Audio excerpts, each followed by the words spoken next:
वेद, पुराण हमारे ancient text जिनमें ज्ञान का भंडार है, लेकिन इन्हीं में से एक ऐसी किताब है जिसके बारे में बात करने से भी लोग कतराते हैं।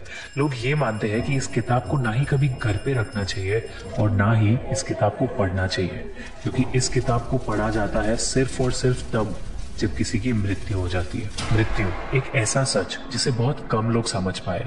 पुराणों के अनुसार जीवन में अच्छे कर्म करने वाले स्वर्ग में जाते हैं और पाप से भरे जीवन जीने वाले लोग नर्क की ओर चले जाते हैं। लेकिन क्या ये सच में ऐसा होता है? क्या आपने कभी ये सोचा है कि मृत्यु के बाद एग्जैक्टली होता क्या है? इस सब के बारे में हम जानते हैं इस एक किताब से जिसका नाम है गरुड़ पुराण। गरुड़ पुराण 18 महापुराणों में से एक है।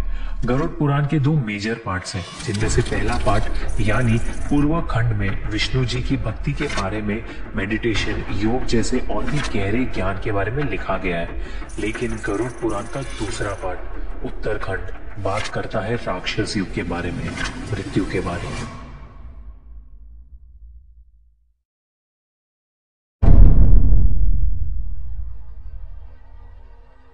गरुड़ पुराण में विष्णु जी ने यह बताया है कि यमलोक में चित्रगुप्त जी के पास हर इंसान के कर्मों की लिस्ट होती है।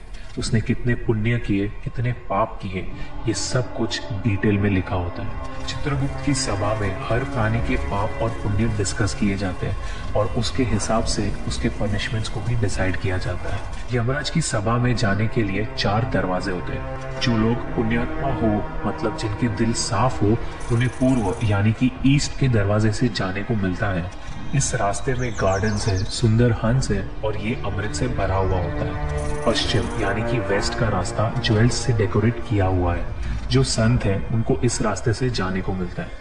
जिन्होंने अपने जीवन में दान किया हो या जिनकी मृत्यु किसी तीर्थ के पास हुई हो, उन्हें उत्तर यानी कि नॉर्थ के रास्ते से यमलोक जाने को मिलता है। इन तीनों दरवाजों को पार करने वाली आत्माओं को किसी भी तरह का भय नहीं होता है। उन्हें हर तरह की सुख सुविधाएं दी जाती है। यमलोक में उनकी मुलाकात धर्मराज से होती है, जो उनके आगे के सफर पर उन्हें ले जाते हैं। और जिन लोगों ने पाप किए हो, दूसरों को दुख पहुंचाया हो, उन लोगों को दक्षिण के द्वार से यमलोक पहुंचाया जाता है और इस द्वार की दूसरी तरफ उनके बुरे कर्मों का फल उनका इंतजार करता है, क्योंकि वहां उनकी मुलाकात होती है धर्मराज के भयंकर अवतार यमराज से, जो उन्हें उनके पापों की सजा देता है।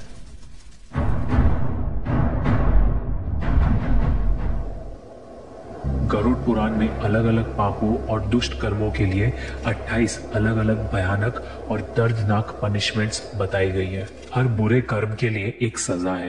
इनमें से 5 ऐसी भयानक सजाएं हैं जिनके बारे में सुनकर आपका दिल दहक जाएगा। पहली सजा तामिश्रम यानी भयानक चाबुक मार। जो लोग दूसरों की संपत्ति चुराते हैं, यम के सेवक उन्हें रस्सी से बांधकर तामिश्रम नाम के नर्क में भेज देते हैं। उस नर्क में उनको चाबुक से लगातार मारा जाता है। उनके बदन को इतना छील दिया जाता है कि उसमें से खून बहने लगे और वो इंसान बेहोश हो जाए। जब उसे होश आता है तो ये सारा प्रोसेस रिपीट किया जाता है तब तक जब तक उसके सारे पापों की सजा खत्म नहीं हो जाती। नर्क लोक की दूसरी सजा कुंभीपाकम यानी तेल में पकाया जाना।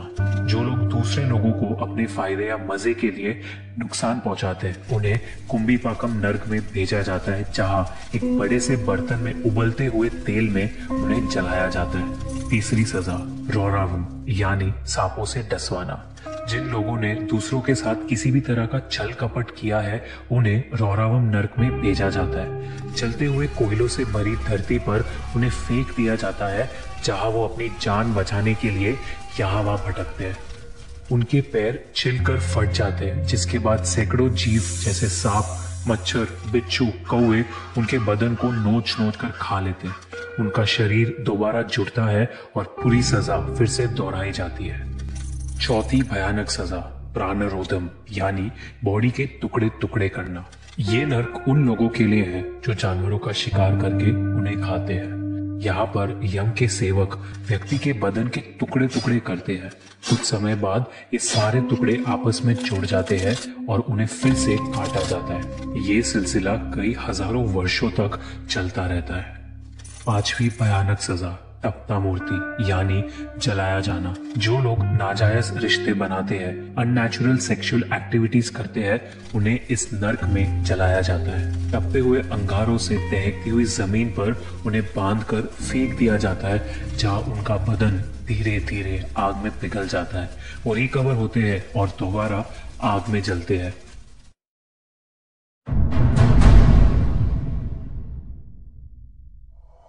एक व्यक्ति की मृत्यु तय होने के बाद जिस वक्त उसके शरीर से उसकी आत्मा निकलती है, उसके सेंसेस काम करना बंद हो जाते हैं। उसे लोक परलोक सभी एक साथ दिखाई देने लगते हैं। जब प्राण निकल जाते हैं तो एक मनुष्य को इतना दर्द होता है जैसे उसे 40,000 बिच्छुओं ने एक साथ डंक मारा हो। मृत्यु के समय यमलोक से 2 यमदूत आते हैं। काला रंग, गुस्से से भरी आंखें, टेढ़ा मुंह। उनका रूप इतना डरावना होता है कि मरने वाला जीव डर के कारण अपने शरीर को और कस के पकड़ लेता है। उसकी आत्मा वापस अपने शरीर में घुसना चाहती है, पर यह पॉसिबल नहीं होता। यमदूत ने उस आत्मा को कसकर रस्सियों से जकड़ा होता है। बहुत कोशिश के बाद वो जीव तड़प कर रोने लगता है। वो गिर जाता है और उसकी आत्मा शरीर से निकल जाती है।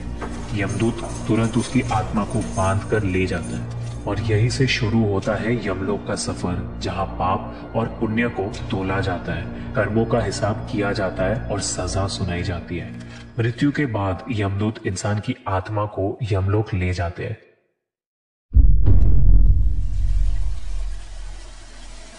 माना जाता है कि जिस इंसान ने अपनी जिंदगी में अच्छे कर्म किए, पुण्य, दान, सेवा की, उसके लिए सफर बहुत ही ज्यादा आसान और आरामदायक होता है।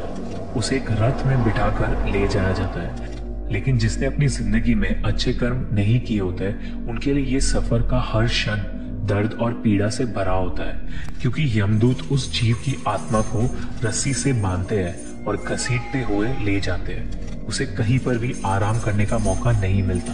इस पूरे रास्ते में 16 स्टेशंस क्रॉस करने होते हैं। रास्ते में कहीं बर्फीली हवा है तो कहीं आग की बारिश, कहीं उसे घने जंगल में जानवरों का सामना करना पड़ता है तो कहीं लीच से भरी कीचड़ में गिरना पड़ता है। आत्मा रोने लगती है, लेकिन यमदूत बिल्कुल भी दया नहीं दिखाते।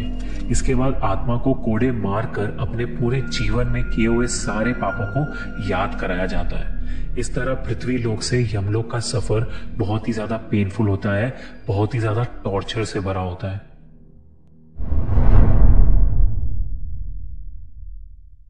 इन सारी सजाओं के पीछे का कारण होता है कर्मों की सफाई करना, इंसान को उसके पिछले कर्मों से मुक्त करना और उस आत्मा को शुद्ध करना। जिस इंसान ने जितने पाप किए हैं उसे उतनी सजा मिलती है और जिसने जितने पुण्य किए हैं उसे उतना सुख। लेकिन दोनों का ही पर्पस होता है आत्मा के कर्मों को बैलेंस करना, क्योंकि ऐसा हो जाने के बाद आत्मा अपने सारे बॉडीली अटैचमेंट से अलग हो जाती है और उसके पुनर्जन्म का प्रोसेस शुरू हो जाता है। गरुड़ पुराण में भगवान विष्णु कहते हैं, जिस तरह इंसान कपड़े बदलता है उसी तरह आत्मा भी शरीर बदलती है। लेकिन एक मानव शरीर मिलना बहुत ही भाग्य और कष्ट की बात है। गरुड़ पुराण के चैप्टर 4 में विष्णु जी गरुड़ देव को बताते हैं, एक जीव को 84 लाख बार अलग अलग योनियों में जन्म लेना पड़ता है, उसके बाद मनुष्य योनि में जन्म मिलता है। एक जीव को उसके कर्मों के आधार पर, उसके पाप और पुण्य के आधार पर अगला जीवन मिलता है। वो कभी कोई कीड़ा बनता है, कभी कोई पशु या पक्षी, या फिर कोई पेड़ बन जाता है।